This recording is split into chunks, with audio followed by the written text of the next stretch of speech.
আগামী 2-3 দিন পর তারা রাস্তাঘাটে কনসার্ট করবে, নাচবে, পিকনিক করবে, হইহুল্লা করবে এবং পশ্চিমাদের সাথে তালে তাল মিলিয়ে বলবে যে 31st night happy new year. তারা বলবে আগামী 2-3 দিন পরেই করবে, কিন্তু আজকে আরবি মাসের কয় তারিখ বলতে পারবে না। আরবি বর্ষপুঞ্জি আছে না, ক্যালেন্ডার, আরবি নববর্ষ কবে, প্রথম মাসটার নাম কি সেটা বলতে পারবে না। রমজান মাস তার আগে কোন মাস, পরে কোন মাস বলতে পারবে না, কিন্তু 31st নাইট তারা চিনে। তারা লাইলাতুল কদর চিনে না, তারা লাইলাতুল কদর চিনে না, 31st নাইট চিনে। আপনি কোন প্রজন্ম তৈরি করছেন দেখেন। এখানে প্রসঙ্গ যেহেতু এসেই গেল বলে দিই এই কথাটা, পরে ভুলে যাব, যে খ্রিস্টপূর্ব প্রায় 46 সালের দিকে এক ব্যক্তি ছিল, তার নাম ছিল জুলিয়াস সিজার। কি নাম? Julius caesar.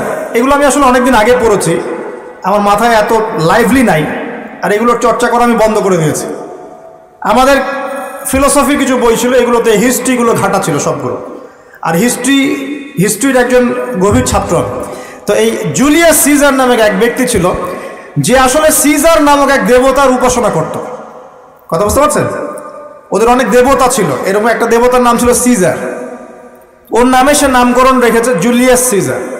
এই নক্ষত্র পূজারী ছিল, তারার পূজা করত। কথা বুঝতে পারছেন? তো তারার পূজা যে করে সে কি তাওহীদপন্থী না মুশরিক? বলেন, সে কি ইমানদার না কাফের, কোনটা? এখন সে একটা ক্যালেন্ডার ফর্ম করেছিল, এর নাম হলো এই গ্রেগরিয়ান ক্যালেন্ডার বলে। আর এখানে প্রথম বর্ষ যেটা, এই প্রথম বর্ষতে উৎসব পালন করা শুরু করেছে এই জুলিয়াস সিজার নামক এই ব্যক্তি প্রথম, এবং সে সমাজ এটা চালু করে দিয়েছিল। এরপরে আরও পরে প্রায় খ্রিস্টের জন্মের 800 বছরের দিকে পারস্যের এক সম্রাট ছিল, তার নাম ছিল মনে হয় জামশিদ। তো এই ব্যক্তি একজন সম্রাট ছিলেন। তো সে আবার এরকম বর্ষ বরণের জন্য একটা মানে উৎসবের আয়োজন করে, তার নাম দিয়েছিল নওরোজ। কি নাম দিয়েছে? নওরোজ, মানে বর্ষ বরণ উৎসব। এভাবে এই পারস্য উপমহাদেশে পুরো জায়গাটায় এই নববর্ষ পালনের সংস্কৃতি চলে আসে। এগুলো হতে হতে হতে আজকে যে দেখছেন আপনি 31st নাইট, এই যে গ্রেগরিয়ান ক্যালেন্ডার, যেটা মানে পশ্চিমারা সারা বিশ্ব শাসন করেছে না, যখন ব্রিটেন সারা বিশ্বকে শাসন করছিল, আমাদের এখানে ওদের দখল ছিল না। পলাশির যুদ্ধের হিস্ট্রি জানেন না? কত বছর এখানে শাসন করেছে? প্রায় 200 বছর এরা এখানে শাসন করে নাই। নবাব সিরাজউদ্দৌলার পতনের পর থেকে প্রায় 200 বছর এই ভারতীয় উপমহাদেশ তারা শাসন করেছে না। এখানে এই গ্রেগরিয়ান ক্যালেন্ডার ছড়িয়ে দেওয়া হয়েছে। এখন আমরা এই যে 31st নাইটের উৎসবটা পালন শুরু করছি। এটা কি আমাদের উৎসব? এটা কি মুসলমানদের? কাদের হলো তাহলে? পশ্চিমাদের, রোমকদের, পশ্চিমাদের, যাদের সাথে ইসলামের দূর দূর পর্যন্ত কোনো সম্পর্ক নাই। আর নবী সাল্লাল্লাহু আলাইহি ওয়াসাল্লাম কি বলছেন শোনেন। আল্লাহ নবী বলছেন তোমাদের জন্য আনন্দের উৎসব দুইটা। কয়টা? একটা ঈদুল ফিতর, রমজান মাসে সম সাধনার পরে, কিয়ামুল লাইলের পরে, তারাবির পরে, তাহাজ্জুদের পরে, কোরআন খতম দেওয়ার পরে, যাকাত ফিতর দেওয়ার পরে, ত্যাগের এই মাসের পর আমরা একটা আনন্দ করি, ঈদুল ফিতর। করি কি না? সবাই আনন্দ ভাগাভাগি করে নেই, আলহামদুলিল্লাহ। ওই দিন আল্লাহ পাক কি করেন? আল্লাহ পাক রমজানের রোজাদার যারা ছিলেন সবাইকে মাফ করে দেন, আলহামদুলিল্লাহ। মুক্তি পাই আমরা, নাজাত পেয়ে যাই। উৎসব এটা আমাদের, আনন্দ, খুশি আমাদের। আরেকটা হচ্ছে ঈদুল আজহা, যখন ওই যে ইসমাইল আলাইহিস সালামকে যে কুরবানি করার মহান স্মৃতি, সেই স্মৃতিকে স্মরণ করে আমরা ইব্রাহিমী চেতনায় আবার কি করি? ঈদুল আজহার এই পশু কুরবানির মধ্য দিয়ে নিজের পশুত্বকে কুরবানি দেই, আল্লাহর সামনে আমরা আত্মসমর্পণ করি। করি কি না? এই দুইটা হচ্ছে আমাদের উৎসব। এগুলো বাদ দিয়ে নবীজি বলছেন মান তাশাব্বাহা বিকওমিন ফাহুয়া মিনহুম, কেউ যদি তোমাদের মধ্যে অন্য কোনো জাতির সাদৃশ্য অবলম্বন করে, যে যে জাতির সাদৃশ্য অবলম্বন করবে সে তাদের অন্তর্ভুক্ত হয়ে যাবে। নাউযুবিল্লাহ। আমরা কি চাই উম্মতে মুহাম্মাদের অন্তর্ভুক্ত হতে, না ওই পশ্চিমাদের অন্তর্ভুক্ত হতে? পশ্চিমা কারা? যাদের মধ্যে ছেলে ছেলে বিয়ে করা জায়েজ। খুশি আছেন? পশ্চিমা কারা? যাদের মধ্যে ছেলে ছেলে বিয়ে জায়েজ, মেয়ে মেয়ে বিয়ে জায়েজ, পর্নোগ্রাফি সবাই করতে পারে, দেখতেও পারে, মদ পান করা জায়েজ, পরকালের কোনো কনসেপ্ট নাই ওদের, লা ইলাহা ইল্লাল্লাহ কোনো কালিমা নাই, মুহাম্মদুর রাসূলুল্লাহ তারা বিশ্বাস করে না। এমনকি তারা বলছে, কয়দিন আগে বললো মেরি ক্রিসমাস, বলেছে না? যে ব্যক্তি বলেছে মেরি ক্রিসমাস 25শে ডিসেম্বরে, সে ওই দিন স্বীকার করে নিয়েছে যে 25শে ডিসেম্বর আল্লাহ পাক ঈসা আলাইহিস সালামকে জন্ম দিয়েছেন। নাউযুবিল্লাহ। কথা বলে বুঝতে পারছেন না? যখনই আপনি এটা পালন করেছেন তার মানে ওই দিন আপনি স্বীকার করেছেন যে ওই দিন আল্লাহ পাক ঈসা ইবনে মারিয়াম আল্লাহর পুত্র নাউজুবিল্লাহ তাকে তিনি জন্ম দিয়েছেন, এটা স্বীকার করেছেন। আপনি করছেন না? ওই সভ্যতা এর অন্তর্ভুক্ত আপনি হতে চান? ওদের সাথে হাসর করতে চান নাকি নবী সাল্লাল্লাহু আলাইহি ওয়াসাল্লামের সাথে করতে চান? বলেন। এটা আপনাকে বেছে নিতেই হবে। আপনি মুসলমান হয়ে এটা করতে পারবেন না। ইসলাম এই নামকাওয়াস্তে পালন করতে পারবেন না। পালন করলে পরিপূর্ণ পালন করতে হবে। উদখুলু ফিস সিলমি কাফা, তোমরা পরিপূর্ণরূপে দিনে প্রবেশ করো, তোমরা পরিপূর্ণরূপে দিনে প্রবেশ করো। নামাজও পড়বো, সুদও খাবো, এদিকে জাকাত দিব, আবার এদিকে আমি ঘুষও নিব, এদিকে আমি হজমরাও করব, আবার এইসব পশ্চিমা সংস্কৃতি ধারণ করব, মাদক খাবো, সুদ খাবো, জেনা করব, ফ্রি মিক্সিং করব, এইসব মানে হজবরল ইসলাম পালন করে এই যুগে চলবে না। পরিপূর্ণ ইসলাম পালন করতে হবে। আল্লাহ পাক তৌফিক দান করুন। পরিপূর্ণ ইসলাম পালন করতে গেলে কি আমরা এই উৎসব পালন করতে পারবো? এক নাম্বার দেখালাম যেটা ওই জুলিয়াস সিজারের চালু করা এটা পদ্ধতি, নওরোজ যেটা ওই জামশিদের চালু করা পদ্ধতি। আর আমরা মুসলমান হয়ে কিভাবে আমরা অগ্নি পূজারীদের, পশ্চিমাদের এবং ইহুদি নাসারাদের সংস্কৃতি কেমন করে ফলো করতে পারি? আমরা কি সম্ভব? আর নবী যখন বলে দিচ্ছেন মান তাশাব্বাহা বিকওমিন ফাহুয়া মিনহুম, যে যে জাতির সাদৃশ্য অবলম্বন করবে সে তাদের অন্তর্ভুক্ত হয়ে যাবে, তাদের সাথে হাসর হবে।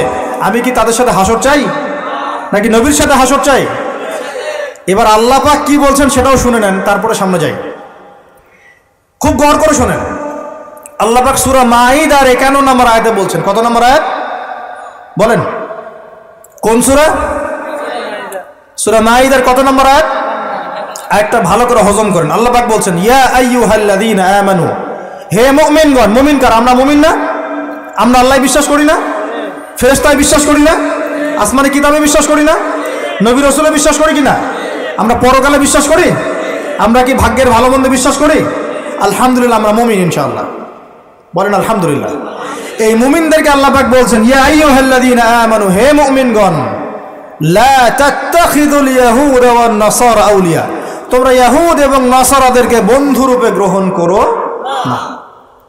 বা'দুহুম আউলিয়াউ বা'দ, তারা একে অপরের বন্ধু।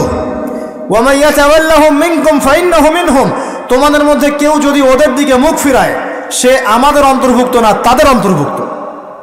ইন্নাল্লাহা লা ইয়াহদিল কওমাজ জালিমিন, আর আল্লাহ পাক এই জালেমদেরকে কখনো হেদায়েত করবেন না। মানে আমরা যদি ওদের অন্তর্ভুক্ত হয়ে যাই আমরা জালেম হয়ে যাব, আর এই জালেমদেরকে আল্লাহ পাক হেদায়েত করবেন না। আল্লাহ পাক সূরা বাকারা আরো বলেছেন ওয়ালান তারদা আনকাল ইয়াহুদ ওয়ালান নাসারা হাত্তা তাত্তাবিআ মিল্লাতাহুম, হে নবী তোমার উপরে ইহুদের লোকজন এবং খ্রিস্টানরা কখনোই সন্তুষ্ট হবে না, কখনোই সন্তুষ্ট হবে না যতক্ষণ তুমি তাদের ধর্ম মিল্লাত গ্রহণ না করছো। আপনি ওদের সাথে তালে তাল মিলে নাচ গান করেন, তারা আপনার উপর সন্তুষ্ট হয়ে যাবে। আর আপনি যখন ওদের উপর তালে তাল মিলাবেন না, লা ইলাহা ইল্লাল্লাহ মুহাম্মাদুর রাসূলুল্লাহ থাকবেন, ওরা আপনার উপর সন্তুষ্ট হবে না। আমরা কি দুনিয়াতে ওদের সন্তুষ্টি চাই না আল্লাহর সন্তুষ্টি চাই? যদি আল্লাহর সন্তুষ্টি চাই, নবীর সাথে হাসর করতে চাই, কোন মুসলমান যুবক যুবতী আগামী এই নোংরা অপসংস্কৃতিতে গায়ে গা ভাসাবে না। এই দিনে কোনো কনসার্ট চলবে না, এই দিনে কোনো বেহায়াপনা হবে না, এই দিনকে কেন্দ্র করে কোনো রকমের এই পিকনিক বা ঢাকঢোল পিটানো আর এই যে তোমাদের সাউন্ড বক্সে গান বাজানো কোনো কিছু চলবে না ইনশাআল্লাহ। পারা যাবে? মনে রাখবে এই কাজটা ছোট নয়, করার মধ্য দিয়ে আপনি কুফর করছেন। কুফর, আপনি আল্লাহর নবীর হাদিসকে অস্বীকার করছেন, আল্লাহর কোরআনের আয়াতকে অস্বীকার করছেন, আপনি আল্লাহর দুশমনদের সাথে খুশি পালন করছেন। সুবহানাল্লাহ। আল্লাহর যে দুশমনরা সারা বিশ্বে মুসলিমদের উপর নির্যাতন স্টিম রোলার চালাচ্ছে, ওদের সাথে তালে তাল মিলিয়ে আপনি বলছেন হ্যাপি নিউ ইয়ার, মাশাআল্লাহ, আস্তাগফিরুল্লাহ, তওবা আস্তাগফিরুল্লাহ, আল্লাহ পাক মাফ করুন। এবার দেখেন এটা কি আমাদের দেশেরও সংস্কৃতি? এই জিনিসটা কি আমাদের দেশের সংস্কৃতি? বাঙালি ভাষা, বাঙালি জাতি, বাংলা ভাষা আমাদের প্রাণের যে ভাষা এবং দেশ এবং মাতৃভূমি, এদের সাথেও কি এটা সম্পৃক্ত? এদের সাথেও কি এটা যোগসূত্র আছে? এটা ধার করা সংস্কৃতি, কথা ঠিক কিনা? তো ধার করা সংস্কৃতির চর্চা আমরা বাংলার মাটিতে কেন করব? আমাদের বাংলা সংস্কৃতি নাই? আমরা বাঙালি না? আমাদের ভাষা নাই? আমরা ভাষা নিয়ে গর্বিত না? কেন আমরা আমাদের ভাষায়, আমাদের দেশে, আমাদের জমিতে অন্যের সংস্কৃতি এনে ওইসব ভাষার গান আমরা কেন চালু করব? ওইসব ভাষায় আমরা ঢাকঢোল কেন পিটাবো? আমাদের নিজস্ব সংস্কৃতি নাই? আছে কি নাই? এবার আসেন আরেকটা পয়েন্ট দিয়ে শেষ করি এই লেকচারটা। সেটা হলো একটা বছর যে চলে গেল, একটু মনোযোগ দাও এদিকে। একটা বছর যে চলে গেল, এক বছর চলে যাওয়াতে কি আমার খুশি হওয়া উচিত না কষ্ট পাওয়া উচিত? মনে করেন আপনার 60 বছর হায়াত আছে, বা আমার 60 বছর হায়াত আছে, কথার কথা বলছি। এখন এক একটা বছর যে চলে যাচ্ছে, আমি কি মৃত্যুর দিকে একটু একটু করে আগাচ্ছি না? আপনি আগাচ্ছেন না কি ভাই? কথা বলেন, আগাচ্ছে কি না? তাহলে আমরা একটা বছর চলে যাচ্ছে মানে কি, আমরা একটা একটা করে ধাপ আগাচ্ছি কবরের দিকে। এখন আমার জীবন থেকে 2022 সালটা চলে গেল, তার মানে এক বছরে আমি কতটুকু নামাজ পড়লাম, কতটুকু রোজা রাখলাম, কতটুকু তসবিহ তাহলিল করলাম, কতটুকু দাওয়াতি কাজ করলাম, দিনের জন্য কতটুকু কি করলাম, এইটা ফিকির করা উচিত না আমার? আমার জীবন থেকে একটা বছর চলে গেল মানে আমি কবরের দিকে এক ধাপ এগিয়ে গেলাম। এখন এগিয়ে যাওয়ার খুশিতে আপনি আজকে উৎসব পালন করছেন। আস্তাগফিরুল্লাহ, কি বুদ্ধি মাথায় দেখেন। জীবন থেকে একটা বছর হায়াত কেটে পড়ে গেল, এটাতে সে খুশি হয়েছে এবং খুশি হয়ে সে উৎসব পালন করছে, কনসার্ট করছে, ঢাকঢোল পিটাচ্ছে, পিকনিক করছে। কত বুদ্ধি মাথায়। মৃত্যু কাছাকাছি আসলে কি মানুষ খুশি হয় না কষ্ট পায়? মৃত্যু কাছাকাছি আসলে মানুষ কি খুশি হবে নাকি আরো চিন্তা করবে, হায় আফসোস, এক বছর যদি আরো ভালো কাজ করতে পারতাম আরো ভালো হতো? কোনটা বলেন? আফসোস হবে না? অবশ্যই হবে। হ্যাঁ, তার মানে এখন আপনি যদি কিছু করতেই চান, এই 31st নাইটে যদি আপনি কিছু করতেই চান, তাহলে আমি বলবো, আমার পরামর্শ, সুন্দর করে ওযু করে আইসে আপনাকে জায়নামাজে দাঁড়াতে হবে। দাঁড়ায় 2 রাকাত নামাজ পড়ে চিন্তা করবেন, আল্লাহ এক বছর যে চলে গেল, আমি এই গত বছরে কি করলাম, দিনের জন্য কি করলাম, দুনিয়ার জন্য কি করলাম, পরিবারের জন্য কি করলাম, কতটুকু জ্ঞান অর্জন করলাম, কয়টা কোরআনের আয়াত শিখেছি এক বছরে, কয়টা হাদিস শিখলাম, কয় ওয়াক্ত নামাজ ঠিক মতো পড়লাম, রমজানের সওম রেখেছিলাম কিনা, দান সদকা করেছিলাম কিনা, সৎ কাজে আদেশ করেছিলাম কিনা, অসৎ কাজে নিষেধ করেছিলাম কিনা, এই ফিকির করতে পারেন আপনি বসে বসে। যদি করতেই হয় কিছু, তাহলে এটা করতে হবে। অন্য কিছু করার সুযোগ আছে? উচিত হবে? একই তো আমাদের দেশের সাথে এই সংস্কৃতি কোনো সম্পর্ক নাই, এটা দেশদ্রোহিতাও হচ্ছে, আবার ইসলামের সাথে এর দূরত্ব কোনো সম্পর্ক নাই, ইসলামের সাথে দ্রোহিতা করা হচ্ছে। তাহলে বলেন, আমরা যদি আল্লাহ এবং তার রাসূলের সন্তুষ্টি চাই, তাহলে আমরা কি আল্লাহ এবং তার রাসূলের শত্রুদের সংস্কৃতি গ্রহণ করতে পারি? আল্লাহ পাক আমাদের সবাইকে বোঝার তৌফিক দান করুন। প্রিয় ভাইরা, যারা এই লেকচার শুনবেন অনলাইনেও চলে যাবে ইনশাআল্লাহ, যাদের কানে এই লেকচার যাবে, যদি কিছু করতেই হয়, জায়নামাজে দাঁড়িয়ে, ওযু করে জায়নামাজে দাঁড়িয়ে 2 রাকাত নফল নামাজ পড়ে তওবা করতে পারেন আল্লাহর কাছে, আল্লাহ এক বছর চলে গেল, কি করতে পারলাম জানি না, আল্লাহ আমাকে পরের বছরটা আরো ভালো করে দিনের জন্য কাজ করার তৌফিক দান। এইটুকু করা যাবে না? যদি করতে চান এতটুকু করেন, এর বাইরে কিছু করতে চান না। আল্লাহ পাক বোঝার তৌফিক দান করুন। আমিন।